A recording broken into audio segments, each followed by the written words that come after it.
Rambam. We continue with the laws of Yivum and Chalitza, the Levirate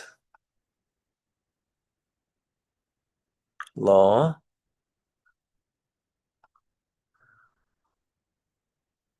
Oops. And Chalitza. When a married couple, a husband passes away without having any children, in order that his name should not be lost, if there's any brothers, um, the widow, she falls into being a Yavama, and a brother, the oldest brother first, and then if not him, then any one of the other brothers has the obligation to marry her. That's Yivum, or to give.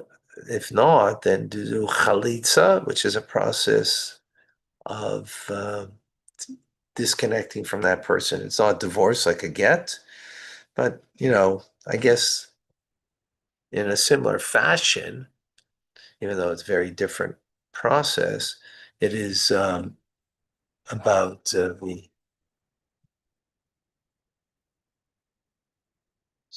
second. It's about the separating between them. Okay.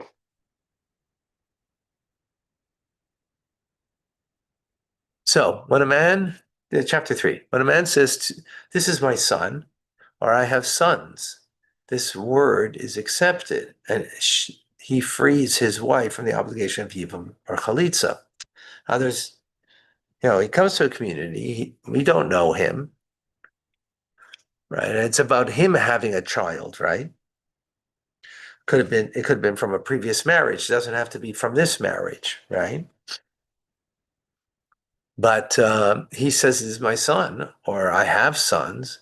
We accept it. And therefore, if he passes away right after that, for example, his wife is free from the obligation of either the Yivum or Chalitza, because he has offspring. And if there's an offspring that is alive, there is no process of Yivum or Chalitza.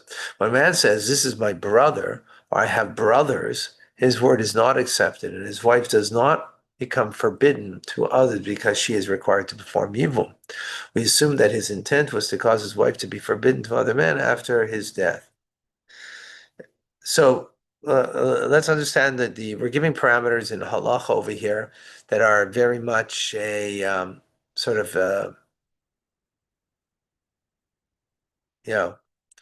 um, as stated. Let me explain. In other words, you know, people know in a community who your siblings are, right? But let's say you're not in a community that anybody knows who your siblings are, and you are the one that makes the statement, right? You weren't raised there, so you and your siblings, you just came to this community.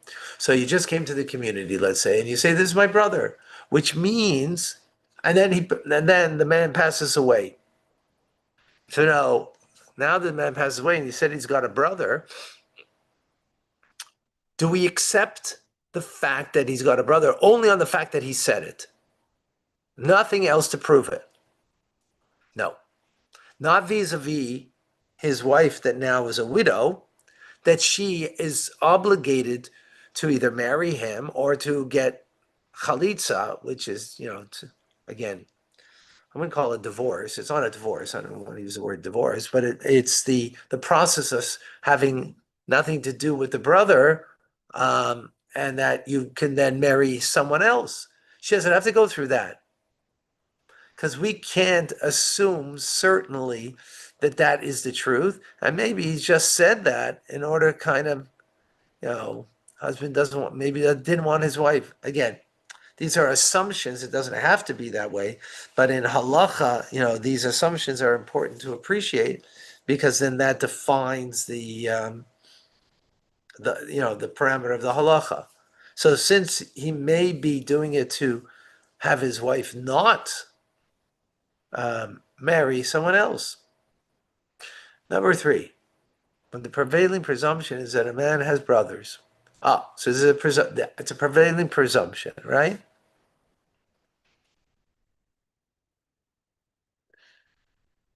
And he says, at the time of his death, I do not have brothers. Its word is also not accepted, right?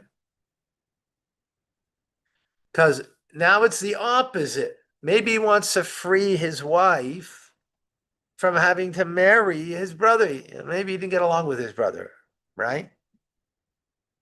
Maybe he thinks his brother's not a good guy. And he doesn't want to have her to have to come on to him to either get married or to even have chalitza, right? So, in other words, his word itself, that's the point over here. Why is his word not accepted? Because we have a prevailing presumption, and maybe he's just doing it to save her. Right? The opposite, the previous halacha was that she, not to save her, that she can still marry someone, right? It was the opposite. And because both are possibilities. So in halacha, we have to think about both ends. So the previous one was on one end of the spectrum, if you will, and this one's on the other end.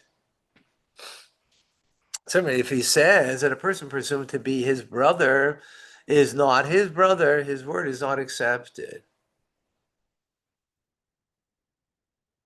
If he says that a person presumed to be is not his brother, what was the difference between this?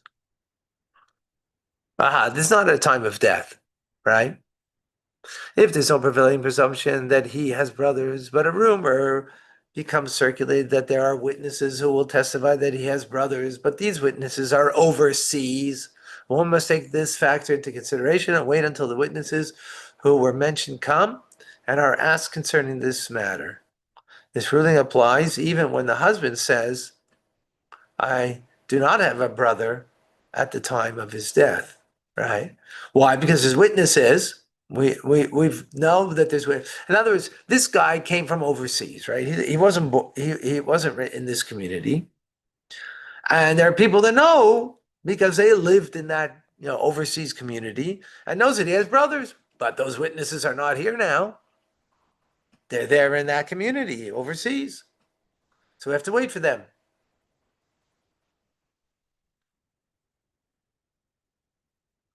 Following rules apply when a man engaged in illicit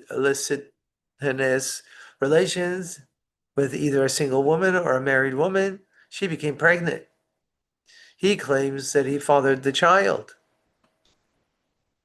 If the mother acknowledges his statement and thus the son is considered his with regard to the laws of inheritance, the matter is considered to be one of doubt with regard to the laws of Yibum. Interesting. For just as a woman engaged in relations with him, she could have engaged in relations with another man. How's it possible to know with certainty that this is his son? And, we're not going to do it by DNA testing, but, right, we don't know. This matter remains one of doubt, and the more stringent perspective should be taken. Hence, his wife is obligated to perform chalitza, and she's forbidden to perform yibum. Wow, okay. So let's go through this, right? A husband, before he passes away, had relations with another woman, and she became pregnant, had a child, right? And he says it's his child, which means he has a child, even though it's from a illicit relationship, right? It has to be a Jewish child, by the way. It means he had relations with a Jewish woman, one that he's not allowed to, but he has a child. That's the point. Or maybe he doesn't have a child. How do we know for sure? If someone has illicit relations with a man, right, means she could have had it with another man too. And it could be another man's child, right? So concerning inheritance, we'll say that a child will get an inheritance from the father. But concerning the woman, there's a doubt whether this is a child of her husband that passed away. And therefore, to get married to him, to do yivum, which means to get married to the brother, right? The brother that, that there is remaining, you can't, because maybe he does have a child.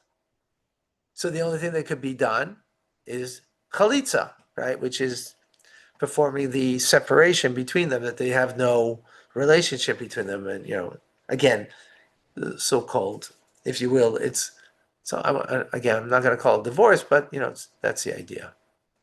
Okay, I have to stop over here, but very fascinating, the nuance in the halacha. Nuance in the halacha. Okay, amazing. All right, folks. Thank you, Rabbi Fine. God bless you.